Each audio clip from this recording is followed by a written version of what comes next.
Hello everyone, मैं Krishna Chaudhary math with Krishna के YouTube channel पर आप सभी का एक बार फिर से हार्दिक स्वागत है। हम लोग आज की क्लास में बहुत ही बेहतरीन कॉन्सेप्ट हरात्मक माध्य पे चर्चा करने वाले हैं। इसके पहले हमने क्या क्या सीखा, समांतर माध्य और आपका गुणोत्तर माध्य, और आज की क्लास में हरात्मक माध्य सीखेंगे। उसके बाद हम लोग माध्यिका पे काम करेंगे। तो आइए देखते हैं हरात्मक माध्य क्या है। हार्मोनिक मीन बोलते हैं। क्या बोलते हैं? Harmonic mean. किसी श्रृंखला के पदों की संख्या में, किसी श्रृंखला के पदों की संख्या में पदों के व्युत्क्रम के योगफल से भाग देने पर प्राप्त भागफल हरात्मक माध्य कहलाता है। जैसे हम लोग इसको एचएम से लिखते हैं, क्या लिखते हैं? जिससे हम लोग गुणोत्तर माध्य को जीएम लिखते थे ना, ऐसे इसको एचएम मतलब हार्मोनिक मीन बराबर एन बटा 1/x1 प्लस 1/x2 और प्लस 1/xn, जितना पद रहेगा आप इस पूरे फार्मूले को ऐसे ही बना लीजिए। हम लोग आगे इस पे सवाल करने वाले हैं, नोट कर लीजिए।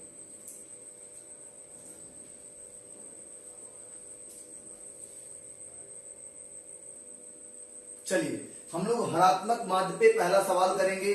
4, 6, 10 का हरात्मक माध्य क्या होगा? तो आइए देखते हैं कैसे हल करेंगे। हमें फार्मूला पता है n बटा, देखो ये फार्मूला था आपका, मैं बगल लिख रहा हूं, देखो ये फार्मूला था। हरात्मक माध्य बराबर था n बटा 1 प्लस x1 1 प्लस x2 और ये 1 प्लस xn तक था। तो आप देखो x1 x2 x3 दिया है ना, और n कितना है? 1 2 3। तो बिल्कुल आप फार्मूले पे लगा दीजिए। देखो हम लोग करेंगे क्या, हरात्मक माध्य बराबर, हरात्मक माध्य बराबर क्या, n मतलब 1 2 3, 3 बटे 1/4 हो जाएगा, 1/6 हो जाएगा, और ये आ जाएगा 1/10। अब इस पे जब हल करेंगे तो हमको पता है ये कितना आएगा, 3 बटे, ये आपका नीचे का एलसीएम कितना, 10 6 4 का एलसीएम आपका आ जाएगा। देखो 10 दूना 20, इससे नहीं कटेगा, 10 तिया 30, इससे कटेगा तो इससे नहीं कटेगा, 10 चौक 40। कैसे निकालेंगे एलसीएम, ये आप सबको बेहतर तरीके से पता है। तो हम लोग कर लेंगे। एलसीएम कितना आएगा? 60। कितना आएगा? एलसीएम आ जाएगा 60। 60 आया। अब देखो 15 चौक के 60 ना, 4 का पहाड़ा 15 बार जाएगा, तो यहाँ पे लिख देंगे 15, और यहाँ पे 6 दहाइयम 60, यहाँ पे आ जाएगा 10, और यहाँ पे आपका आएगा 10 छक्का 60, यहाँ पे आ जाएगा 6। ये 3 बटे पूरा चल रहा है। ठीक है, समझ में आ रहा है कि नहीं आ रहा है? देखो एक बार इसको हटाते पूरा, हम स्पष्ट लिखते हैं। ऊपर 3 है ना, 3 बटे लिखो आप, पूरा लिख दिया। नीचे एलसीएम आएगा आपका 60। कितना आएगा? 60।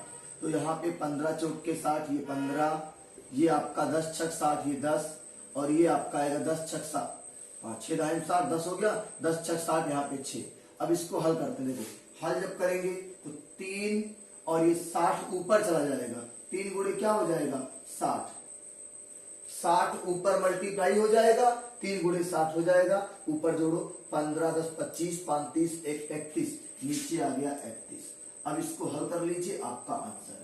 इसी को हल करने के बाद आपका आंसर आएगा, और इसको हल करने के बाद जो आपका आंसर आएगा वो आएगा 180, 60 180 बटे 31। अगर दशमलव में रहेगा तो आप भाग करिएगा, नहीं रहेगा तो आप इसी को आंसर कर दीजिएगा। समझ में आया कि नहीं आया?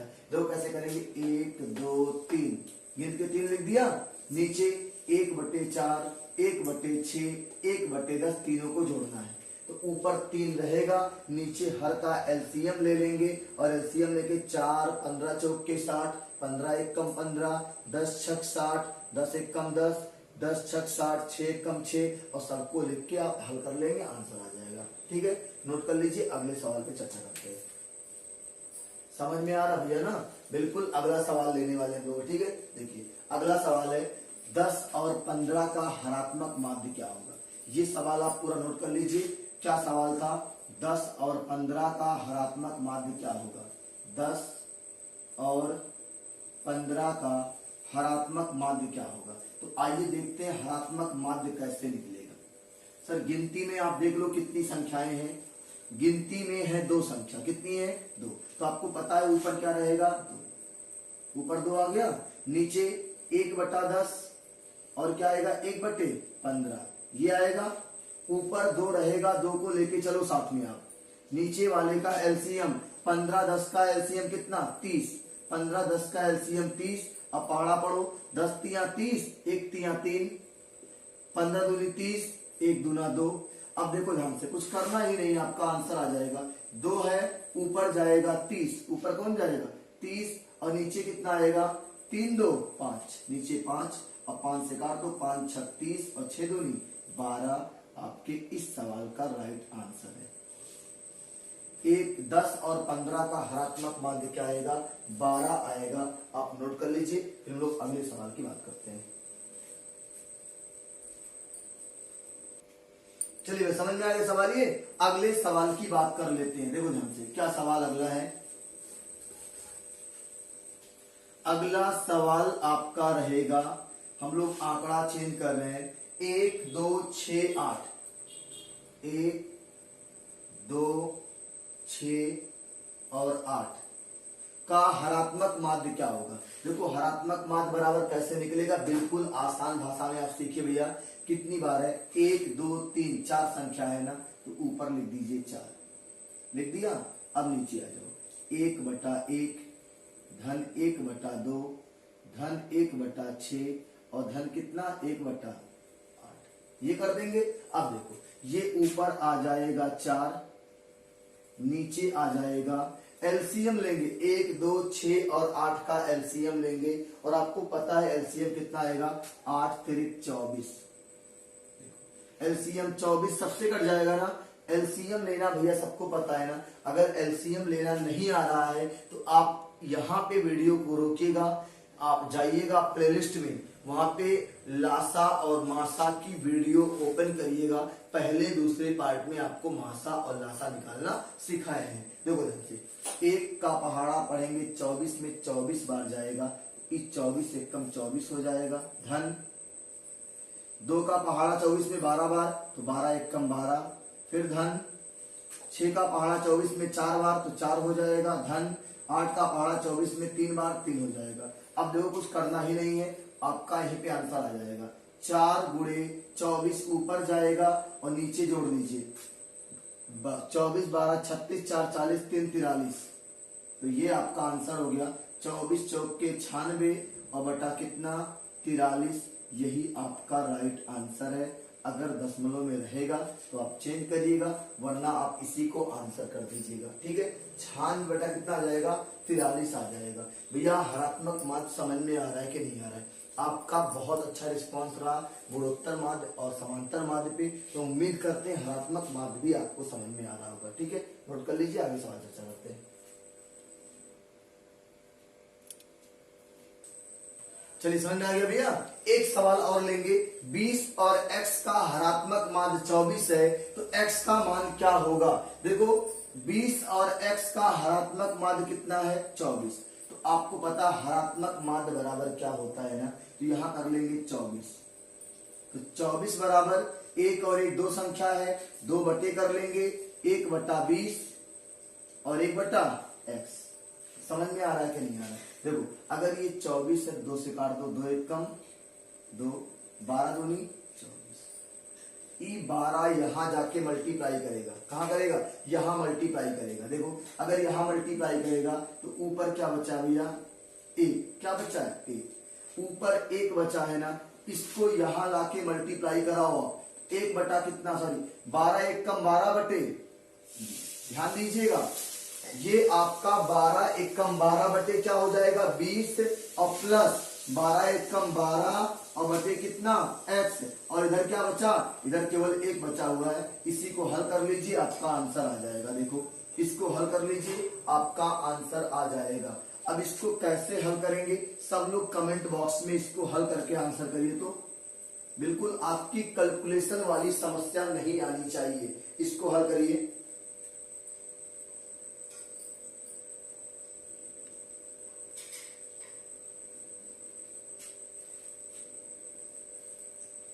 चलिए देखो कैसे हल करेंगे, एलसीएम ले लेते हैं। एलसीएम लेंगे तो कितना आएगा 20x, कितना आएगा 20x। तो 20x कम देखो ये जाएगा तो x बचेगा ना, तो यहाँ पे हो जाएगा 12x।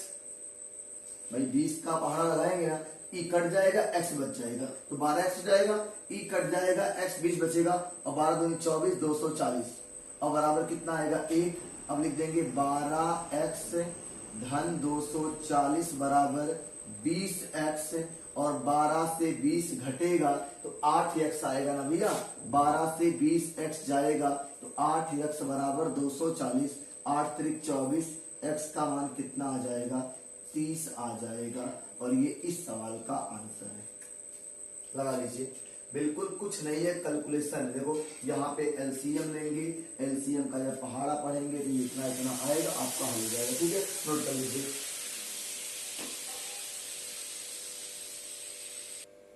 चलिए, हमने हरात्मक माध्य, समांतर माध्य और गुणोत्तर माध्य तीनों पढ़ लिया ना। अब हम तीनों में संबंध देखेंगे। कह रहा है कि समांतर माध्य, गुणोत्तर माध्य और हरात्मक माध्य में संबंध बताना है। तो आइए देखते हैं क्या होता है।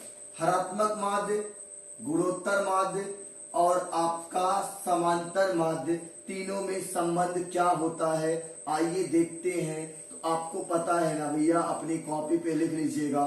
क्या लिखेंगे अपनी कॉपी पे कि समांतर माध्य का मान प्रायः सबसे अधिक होता है। देखो सबसे अधिक कौन है, सबसे अधिक आपका है समांतर माध्य। समांतर माध्य का मान प्रायः सबसे अधिक होता है, हरात्मक माध्य का मान सबसे कम। देखो ये हरात्मक माध्य का मान सबसे कम है, और जो गुणोत्तर माध्य है उस समांतर माध्य और हरात्मक माध्य के बीच में आता है। तो याद हो गया, क्या कहेंगे, समांतर माध्य का मान सबसे अधिक होता है, गुणोत्तर माध्य का मान समांतर और हरात्मक के बीच में आता है, और हरात्मक मान का मान सबसे कम होता है। समझ में आ गया कि नहीं आ गया? हो गया भैया। अब आगे देखिएगा, यदि श्रृंखला के सभी पद आपस में समान है तब, यानी श्रृंखला में जितने पद आए हैं सब इक्वल हो जाए, तब क्या होगा कहानी, तब एम जीएम एचएम मतलब समांतर माध्य, गुणोत्तर माध्य और हरात्मक माध्य तीनों आपस में बराबर हो जाएंगे। ये बराबर कब होंगे, जब श्रृंखला के सभी पद आपस में क्या रहेंगे भैया, समान रहेंगे। जब आपस में समान रहेंगे तो समांतर माध्य, गुणोत्तर माध्य और हरात्मक माध्य तीनों बराबर हो जाएगा। और जब तीनों बराबर हो जाएगा तो ऐसे केस में प्रत्येक का मान, यानी प्रत्येक का मतलब समांतर माध्य का मान, गुणोत्तर माध्य का मान, हरात्मक माध्य का मान, सब प्रत्येक का मान श्रृंखला के पद के समान होगा। क्या होगा, श्रृंखला के पद के समान हो जाएगा। तो आप इस संबंध को अपनी कॉपी पे लिख लीजिएगा। देखो जब कोई कंडीशन नहीं रहेगा तो समांतर माध्य बड़ा, हरात्मक छोटा, गुणोत्तर दोनों के बीच में आएगा। लेकिन अगर श्रृंखला के सभी पद बराबर हो जाएंगे तो तीनों आपके बराबर हो जाएंगे, और पद का श्रृंखला के पद के समान होगा। प्रत्येक का मान किसके बराबर होगा, श्रृंखला के पद के। चलिए नेक्स्ट हम लोग लेंगे एक नोट लिया हमने, दो तत्वों के गुणोत्तर माध्य का वर्ग दोनों तत्वों के समांतर माध्य और हरात्मक माध्य के गुणनफल के बराबर होता है। क्या नोट लिया हमने, दो तत्वों के गुणोत्तर माध्य का वर्ग यानी जी का स्क्वायर दोनों तत्वों के समांतर माध्य और हरात्मक माध्य के गुणनफल के बराबर होता है। क्लियर है? इसका मतलब जी स्क्वायर बराबर गुणोत्तर माध्य का स्क्वायर बराबर समांतर माध्य गुणे हरात्मक माध्य। इसको लिख सकते हैं अथवा करके, अथवा जी बराबर अंडर रूट समांतर माध्य गुणे हरात्मक माध्य। इसको भी लिख सकते हैं हम लोग।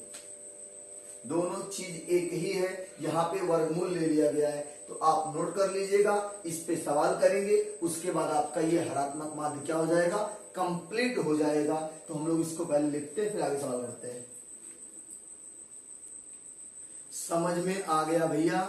अब हम लोग एक सवाल करने जा रहे हैं क्या है, दो तत्वों का समांतर माध्य 50 है। क्या भैया, 50 है।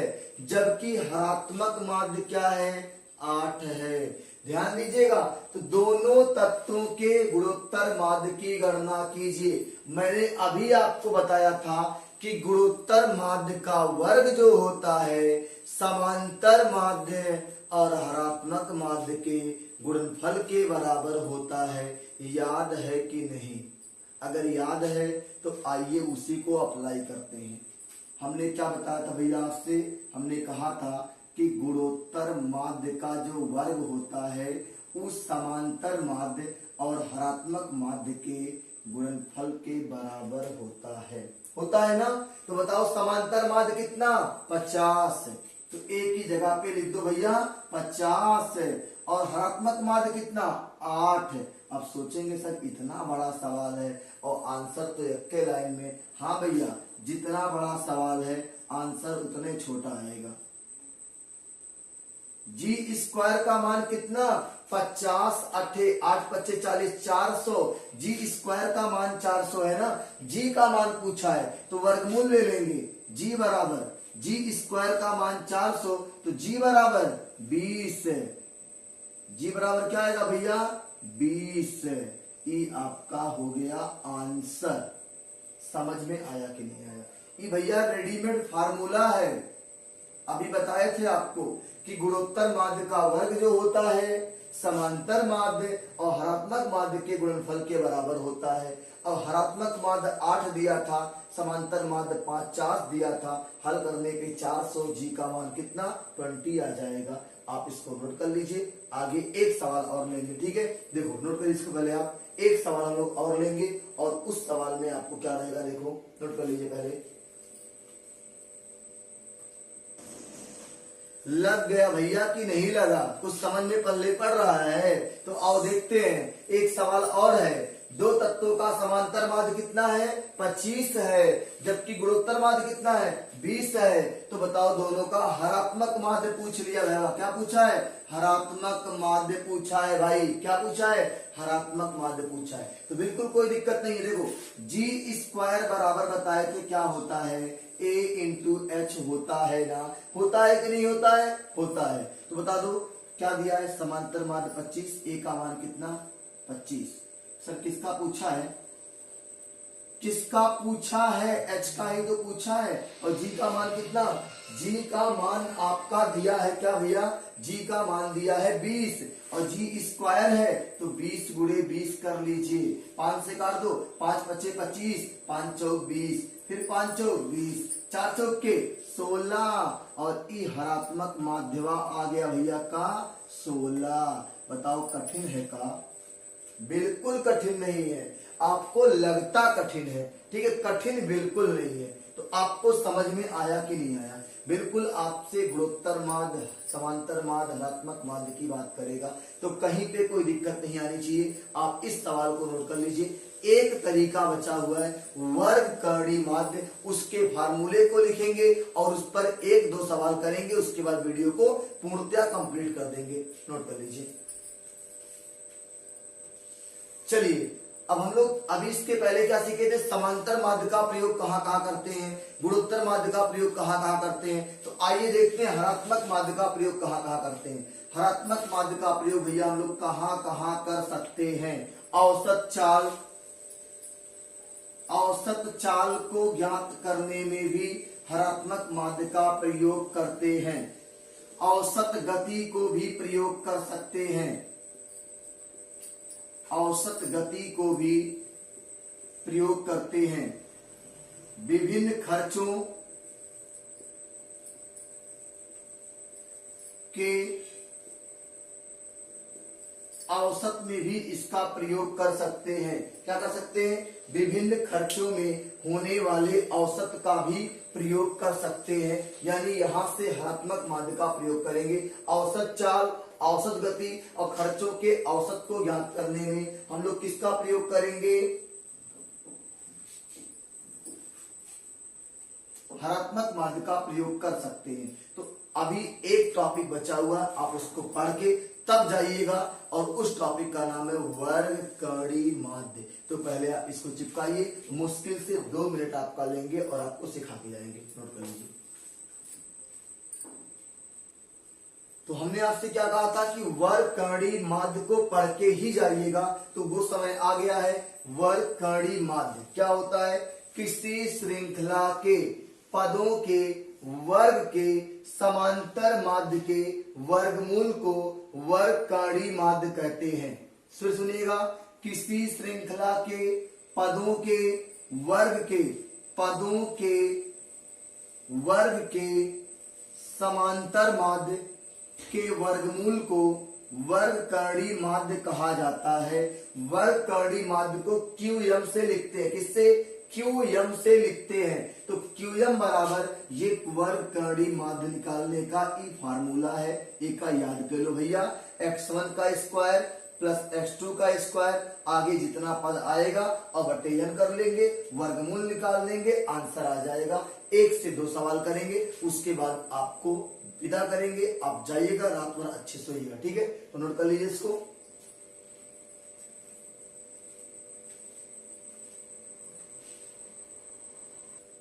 चलिए वर्ग कड़ी माध्य पे हम लोग सवाल कर लेते हैं। 1, 2, 12 और 16 का वर्ग कड़ी माध्य क्या होगा? फार्मूला आपको पता है, QM बराबर था √x1 का स्क्वायर प्लस x2 का स्क्वायर ना। x1 का मतलब 12 का स्क्वायर और धन x2 का मतलब 16 का स्क्वायर, और बटे कितना था? n मतलब 1 और 1 2 हो गया। अब हल कर लीजिए इसको, बिल्कुल आपका आंसर आ जाएगा। देखो ध्यान से क्या करेंगे हम लोग, ये √ आपका हो जाएगा 12 का स्क्वायर 144, 16 का स्क्वायर 256, और बटे कितना आ जाएगा? ये 2 आ जाएगा। बटे क्या आएगा? 2। अब 144 256 जोड़ेंगे, 6 4 10, 5 4 9 1 10, 2 1 3 1 4, 400 आ जाएगा। कितना आ जाएगा भैया? 400। तो ये आएगा √400 बटे 2 कट जाएगा, और आ जाएगा √200। √200 का मतलब 10 √2। ये आपके इस सवाल का आंसर है। √2 का मतलब, √200 का मतलब क्या? 10 √2। 10 √2 का मतलब 10 अंदर जाएगा तो 100 बन के जाएगा, और 100 दूना 200 हो जाएगा। आप नोट कर लीजिए, यही इस सवाल का आंसर है। तो हम लोग एक सवाल आपको देंगे, आपको होमवर्क के लिए हम उत्तर भी लिख देंगे, और आप लगा के उस उत्तर का मिलान कर लीजिएगा। लेकिन तब तक इसको आप नोट कर लीजिए, पहले नोट कर लीजिए। चलिए भैया, ये आज के क्लास का होमवर्क है। 3, 6 और 12 का वर्ग कड़ी माध्य क्या होगा? आंसर मैंने बगल में लिखा है 3√7।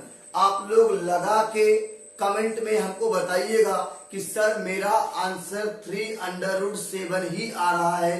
अगर आपका कोई अलग आंसर आ रहा है तो उसको भी हमें कमेंट करिएगा, और बिल्कुल आप इस सवाल को लगा के ही जाइएगा। लास्ट तक आप बने रहिएगा। अब जितने बच्चे हमारे चैनल पे नए हैं भैया, चैनल को सब्सक्राइब कर लीजिए, वीडियो को अधिक से अधिक शेयर कर दीजिए अपने फ्रेंड सर्कल में, और मिलते हैं हम लोग अगली क्लास में किसी बेहतरीन टॉपिक के साथ, और उस बेहतरीन टॉपिक का नाम रहेगा माध्यिका। तो तब तक के लिए धन्यवाद, गुड नाइट।